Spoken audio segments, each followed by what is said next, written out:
All right. Welcome to the first official episode of the Deep In podcast. Wow, we're finally here. This is incredible. You look lovely. Thank you. You too. I do look lovely.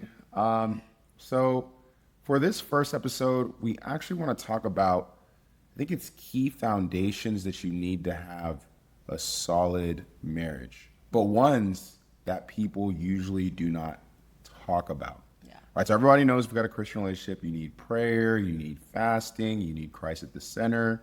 But sometimes people can kind of, at least what we talk about, people could shy away from like those like psychological things that really help you have that healthy relationship. How do you feel about that though? No, yeah, that's true. I know we were talking about this earlier, is that like, unfortunately in the Christian community that we have this strong desire to get married, and not everybody I know is like, it's like that. And of course don't make marriage your idol, but you know, we have like this desire to get married. And I think that oftentimes we forget that there are psychological things, like you were saying earlier, that need to be put in place and understood and like learned first before skipping to that commitment of marriage. You know, you can't be married, you can't be a great wife, a great husband if you're not even a great boyfriend or a great girlfriend. There are steps that you have to take, things you have to learn. And not saying you have to be a boyfriend, girlfriend before getting married. You know, these days everyone Courtship. Courtship. You can get married like tomorrow. But that doesn't mean that there are things that don't need to be worked on and learned before getting into that role of wife, husband, being married. So no, I couldn't agree more, honestly. And I feel like that's a thing that we personally find, I feel like, frustrating. Is, I mean, and I think it's wonderful again that people have that like notion that and we have already gone off topic, which is amazing. Like, this is gonna be about the single people. This is gonna be about the single people. We're gonna go ahead and help them out too. Well, it'll be a little bit. We'll figure it out. But it's funny though that like one of the big things I think that we always talk about that is so important in like our marriage and just marriages in general is like understanding your partner's like love tank, or understanding like their major needs, right? And so like you cannot first learn your partner's major needs unless like you know your own major needs. And you will not know your own major needs if you don't practice that in a relationship before you're actually married.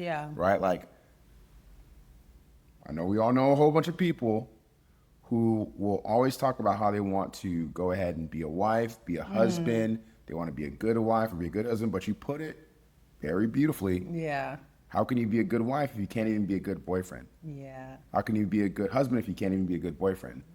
Right? So I feel like if people will just kind of slow down and realize that like the steps that God's put in front of them are steps that you have a chance to practice. And I'm not saying to put your heart out there and like practice getting your heart thrashed or put yourself in a place where you're not guarding your heart, but you have the ability to be able to practice these things you're going to use in marriage.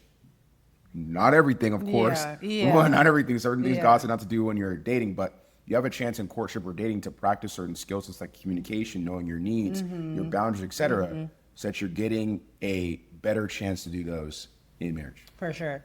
I 100% agree. Like, and I know we kind of stared away from what we were initially trying to get to, but even just like what you said, like you have to have these like tools and understanding before getting into that space of marriage, because those things are what's actually going to help your marriage thrive. You know, like you hear like, oh, you love your wife like Christ loved the church, or just talking out with Jesus, you know?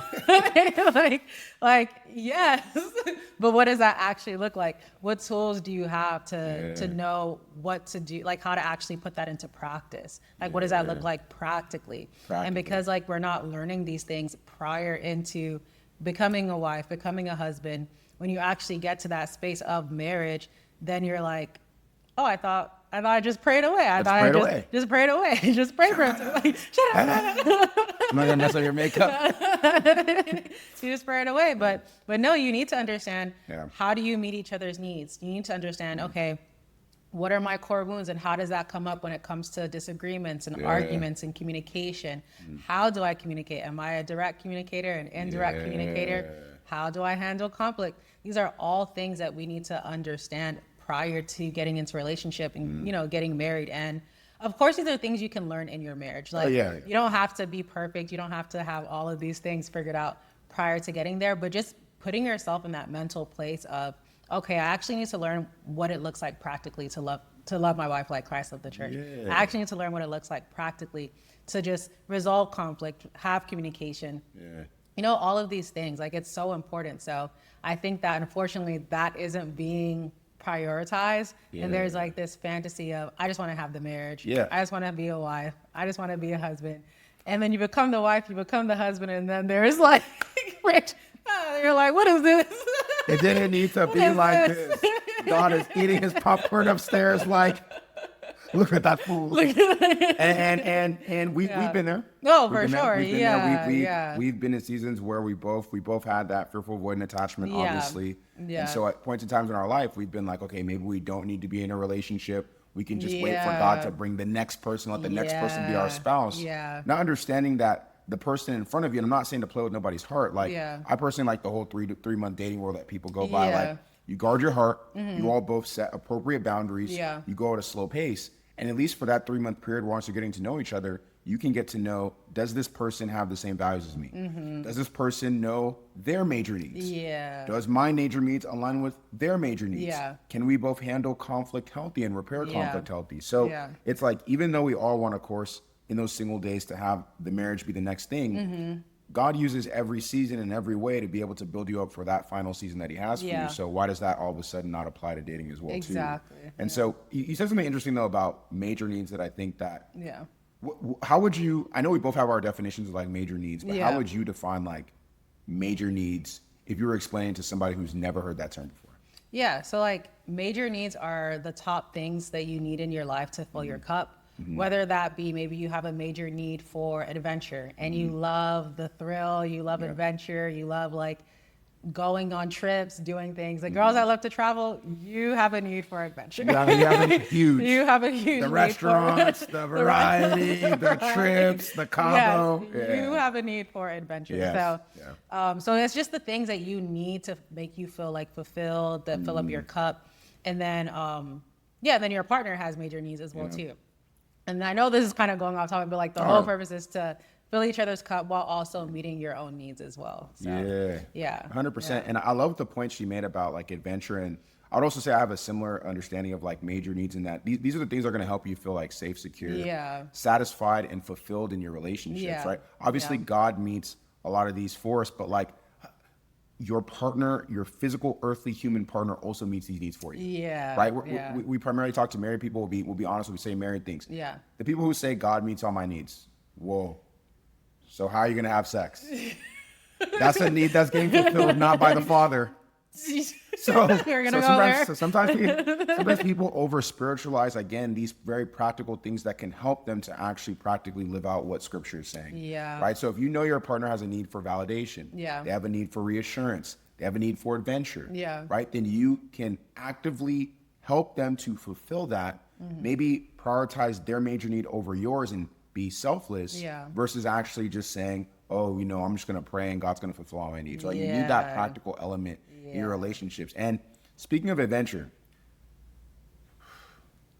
if you're somebody who does not know how to fulfill your need for adventure, you will always either A, turn your relationships into an adventure through testing, arguing, toxic behaviors, or B, if you're somebody who's trying to be married, you will ironically look for somebody who represents adventure, meaning that you'll look for toxic situations that put you through an emotional roller coaster and that ultimately are not like healthy.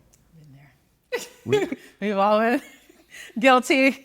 Well, a lot of us are guilty. A lot of us are guilty. And which again is why like, I'm not saying again to just like destroy your whole dating life and be breaking people's hearts and have people break your heart. But if you do it wisely, you can learn a lot of good stuff in dating that you do not have to then go ahead and find out in your marriage. Yeah, that's true. That saves a lot of heartbreak. That saves a lot of time. A lot of pain. That saves a lot of pain. I mean, I guess I have a quick question for you. So then just like circling back to the major needs. So let's say you didn't learn these things prior to getting in a relationship, prior to getting married. Like you didn't learn major needs. You didn't learn these like that you have these things that you need to like get fulfilled, and then you get into your marriage and you're just like wondering why you feel maybe like lonely or why you feel like your needs aren't being met, but like you don't really have the words to put into what it is that you're feeling. Like, how do you navigate that in a marriage? Like, you haven't had the time to have learn the practical tools to like become healthy prior to like getting into a marriage, and like learning how to communicate, learning what like your communication styles are. Like, how do you now learn that in your marriage? I know that was a long question. No, I got you. I understand. I would say get the deepen platform. Get deep in. Get deep. Okay, obviously, like if you're not looking to invest in your relationship, I would say that the number one thing is you have to sit down and have honest conversations with your partner. Yeah. Honestly, all jokes aside, that's why I think that people should get the deepen platform. Yeah. Because it really will make it easier to be able to just like quickly figure out what these are for your partner. Yeah. But you can also sit down and ask them like, what do you like to do? What are you passionate about? Another thing is that you can base it off of like your attachment styles. Yeah. Right. So if you know, which I think every relationship, especially if you're married, you need to know your attachment style and your partner's attachment style, because a lot of these frameworks fall nicely into that. Right. Yeah. So if, for instance, you're somebody who's anxiously attached, you probably have a high need for reassurance, have a high need. So if you're someone who's anxiously attached who's watching this, think about how you feel when your partner doesn't reassure you. Yeah. It sucks. Right. So this is exactly what we're talking about. If you're anxious attached, maybe you have a high need for reassurance, validation, romance, emotional connection, a whole bunch of other ones as well. If you're fearful avoidant, you have a high need for adventure, maybe for safety, for passion, right? So if you're not careful, again, you will do toxic things that make your relationship passionate when really it's unhealthy. So you need to seek passion outside of just like your relationship itself. You can do passionate things with your partner, but you don't want to turn your relationship into this dramatic telenovela, you know what I mean? And then if you're dismissive avoidant, you maybe have a high need for learning, for space, for appreciation. So when you know your partner's attachment styles, it definitely makes it easier to be able to know what their major needs are, what your major needs are. And then you two have to have that conversation as far as like, how can I fulfill that major need for you? Yeah. And then how do you want me to fulfill that for you as well too? Yeah. I like that. And that's healthy. That's, I mean, pretty much what we try to like implement in our 100%, marriage as well too, because like, for one, we've never lived together. We never lived together when we got married, and we had to kind of like relearn each other. From the dating to the married. From the dating to the married. It's like a very different transition. It's like a different space. And I think that like the biggest thing that I love that you always made sure that we do is like communicate our needs. So like what you said, like,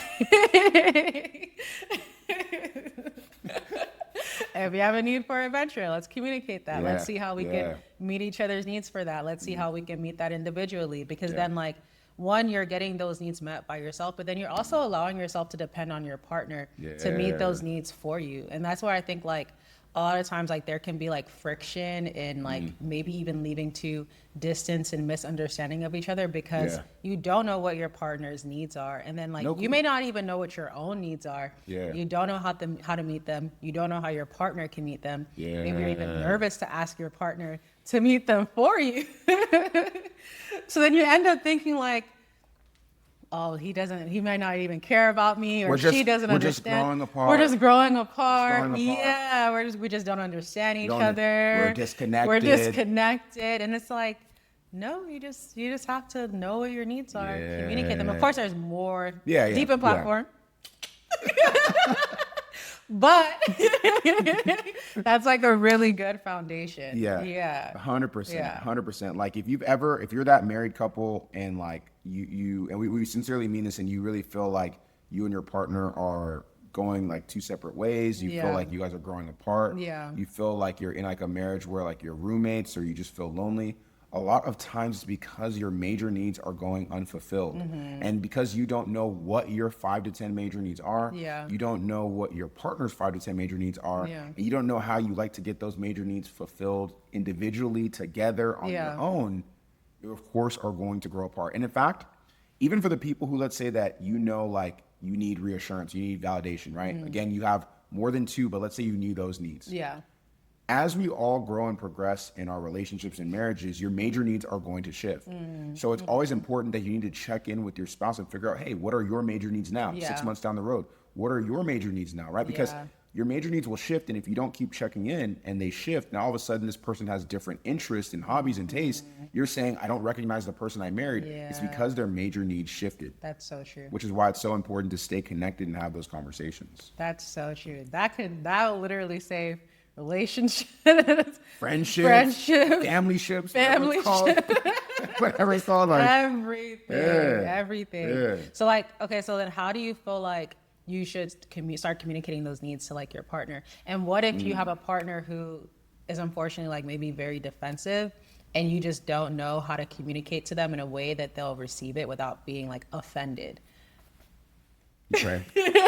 Okay. So I mean, honestly, I think we've both been in seasons where we've had like a little bit of defensiveness. Yeah. Being honest, Yeah. and I think one thing that helped even us personally is making sure that like we're using like I statements, right? We never go like, or I mean, I know sometimes I can work on it. Sometimes I stand to you, and but not speaking in extremes like you never, you always. We try to use I statements. Yeah. It's like we're not going like you did this. It's more so I feel this way, right? So it's almost like you're taking ownership of your experience in that specific dynamic.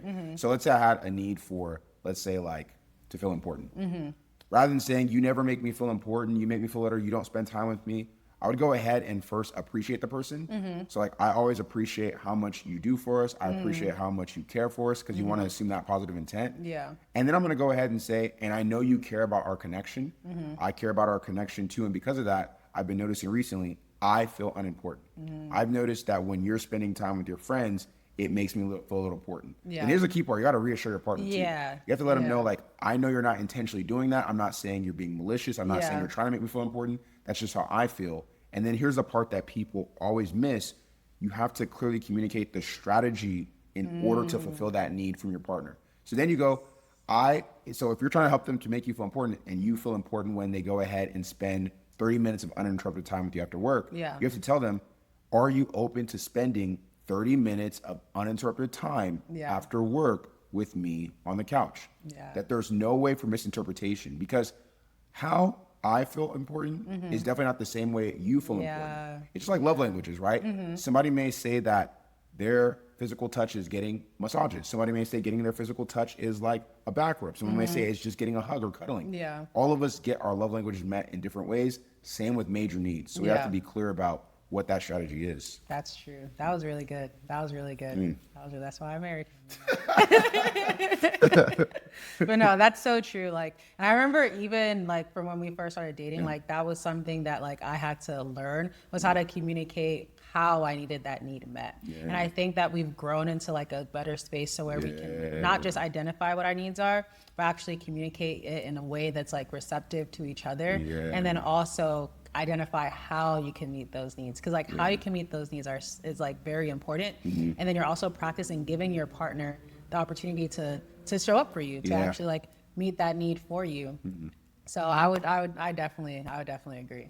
Okay. And I think, if I'm being honest, one thing that I think a lot of people, once they like start like again figuring out their major needs, that they really have to also get better at is their core wounds. Right? Because like for instance, like if you have a core wound, like you said, like without getting defensive, I feel like a lot of times people get defensive because of like those core wounds. You like, can you speak to that a little bit? Like, like how people respond to that? So like the core wounds are pretty much what it is that like so subconsciously you have like core wounds that you like react from. So like you might say like, oh, I'm a very confident person, but then maybe in certain situations or areas, like you feel like you're not good enough. And that shows up in your actions. That shows up in how you react to things. So for instance, if you get defensive, you may be someone that has a core wound that says, I am disrespected. And like, you might not consciously realize that you have that core wound that says, I am disrespected. Such a big one. But subconsciously, your mind has been trained to see everything as disrespect. Yes. You project disrespect. You project disrespect on everything. You know, I didn't even disrespect you. It's humble. Always on alert. Boxing gloves and vests. Like just ready. So if you have a partner that is like that, then they need to heal that I am disrespected for women, because like unfortunately you could you could communicate it in so many different ways. It's scary talking about It's scary. You're walking on eggshells. You just don't know how they're going to react, because everything is disrespect. Everything is disrespect. Everything is disrespect. So uprooting and learning what those core wounds are is essential, because it's going to it's going to come up in how you act and like your reactions and how you communicate as well too. So yes, core wounds. If you're trying to grow in meeting your major needs in your marriage, you need to grow in dealing with your core wounds, because again, if you want to be able to, for instance, a perfect example is she went ahead and told me, you told me pretty much 2 days ago, how like you were feeling maybe unimportant the past 2-3 days. Right. If I had that core of I am disrespected, I'd be like, oh, you don't see what I'm doing for the family. You don't see all the things I'm doing for us. You don't see all the hard work I'm putting in. So again, if you don't deal with those core wounds, when your partner tries to come to you to have you help them meet those major needs, you're going to be upset. When you told me that, I didn't get defensive. I received it.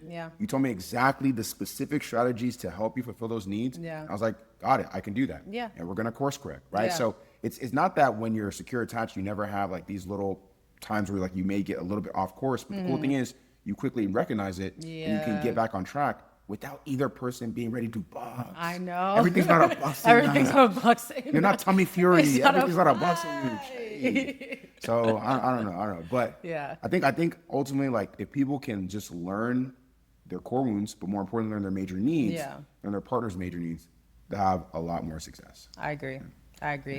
Relationships, marriage should not be as. Let me be careful, because I don't want people to just. Oh, you don't know.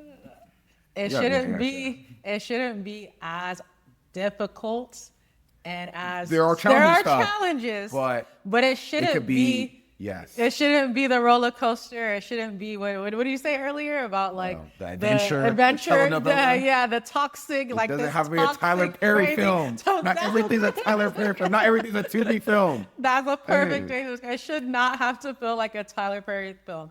It's having those foundations will make everything else a lot easier. It won't make it perfect. It won't make every day smooth sailing, of course, but it'll definitely give you the like tools that you need to be able to understand your partner, to be able to meet your partner's needs, make you feel seen, make you feel loved, and make your partner feel loved as well too. Like to keep that connection going, so that like down the line you're not like saying that we just drifted apart. We just drifted apart. 40 years of marriage, we just drifted apart. Yeah. Hey, if you don't drift back together. 40 years of marriage. Figure it out. Nah, so and of course there's definitely different. Everyone's situation is different, but again, it shouldn't feel like this toxic Tyler Perry film. It shouldn't be that difficult. If you're just, especially if you're trying to just understand your partner, that like it's not going to be that hard once you understand the core wounds and your needs and your partner's major needs. So absolutely. All right. Well, I mean that's I don't have anything else on this topic. Anything else you have? All right, y'all. Well, please let us know in the chat what it is that you'd like for us, or the comments. I don't know. I said chat. The comments. What you'd like us to talk about next. We obviously can talk, so we'll have a lot to talk about. But let us know in the comments what you specifically want to hear about. We want to hear from you. And yeah, she looks lovely today. I mean, she looks lovely all the time. But she looks really lovely today. So, all right, y'all. We'll catch you.